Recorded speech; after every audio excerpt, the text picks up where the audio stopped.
It is late April, so that means colleges have selected their class of 2018, and these incoming freshmen now need to decide before the end of the month on where to enroll come fall. Before the ink can dry in those hefty tuition checks, though, soon-to-be high school seniors are already knee-deep in SAT prep. Arun Alagappan is founder and president of Advantage Testing. And Arun, last time you came on, it was because the SAT overhauled its exam, the College Board, I should say.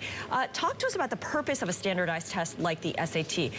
Does it offer an educational benefit, or is it primarily a college entrance exam used to boost college rankings?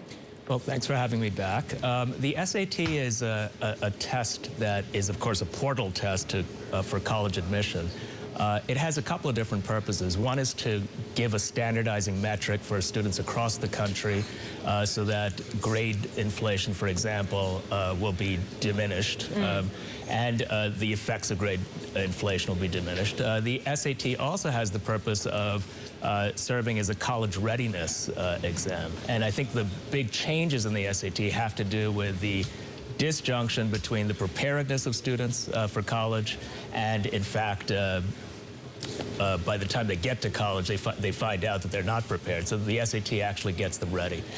But a lot of colleges increasingly are making those SAT scores optional. Is that a good thing or a bad thing? The SAT optional, I think the SAT is a good test in general, and the evolving changes are good. It's becoming more rigorous. Optional, a lot of the colleges that are going optional, I think, have decided to do so because there's a lot of criticism of the test. But the changes are moving in a good direction generally. I'm fascinated by this. My experience with 3 kids as a tests are everything. Then there's the PSAT and soon the PPSAT. 8th graders take the preliminary SAT exam? It's the 10th graders who take the PSAT, and that exam is basically it's a preliminary test. It's sort of like the SAT. It's a little shorter. It's a little easier. To get you ready for it. To get you ready for it. To give you an idea of where you stand. What's the best practice for a parent in getting their kids coached for this stuff? Long-term rigorous preparation is the best way to prepare for the SAT. The SAT Just make the grades. Well, you have to get a good score on the SAT. It's not going to happen, I think, by itself. There are some people, of course, who are gifted, but it's not an aptitude test. It's essentially an assessment test, and so if you prepare in the long run, you'll get better. Is there linear algebra on the SAT? Well, linear algebra, there are linear equations on the SAT. There's linear equations on it. I'm all over that. Yes, you are. If we took the SAT today, how much would we butcher it? It would be ugly, wouldn't it? I think you'd do terrifically well, Tom. Well, Tom certainly would. But, you know, as I listen to this whole thing, what a game. What an absurd game. You've got SATs, practice SATs.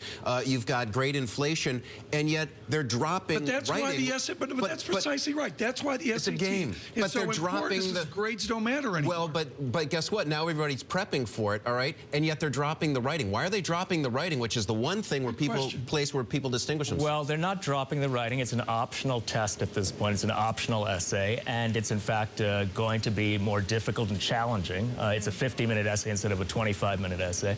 I'd also actually take some exception to the idea that it's a game, because I think what we're trying to do generally in long-term preparation is elevate the standards of preparedness for college. And so what we have is a lot of students preparing and getting better. Yeah. And it's an educational uplift for the entire society. I think if we commit to that as a society, we'll get more educated and it'll be better. Well, I was looking at some of the bios of your tutors at Advantage Testing, and it's pretty impressive. MIT PhD in computer science, Yale Law. How do you get these guys, these high pedigree guys, tutoring high school students? Is it a sign of the times?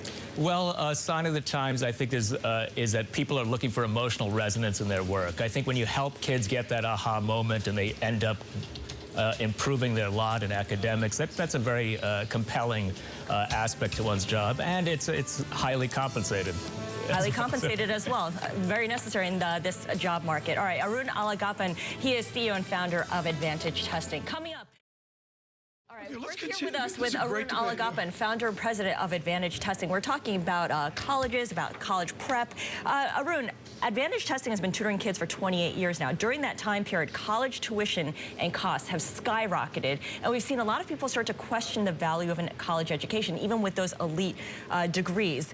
Just what have you seen in terms of the change? How much more competitive is it now? It's certainly more competitive. You know, one misconception is that these Ivy League colleges, for example, are inaccessible.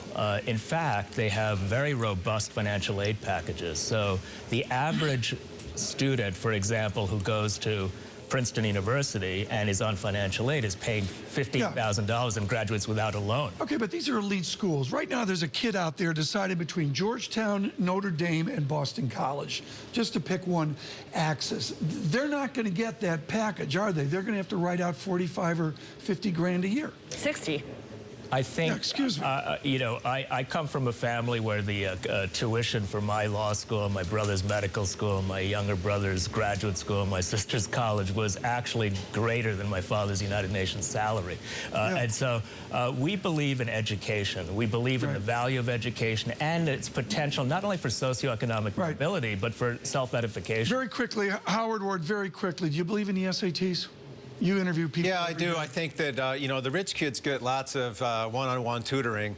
What I want to know, is there a online, low-cost, high-quality tutoring application that the less privileged prospective college students can use? I'm delighted to hear that question. Actually, the College Board is partnered with the Khan Academy for free online work. So. Please come back. That was part of the changes announced in the SAT overhaul. Thank you so much, Arun Alagappan, founder and CEO of Advantage Testing.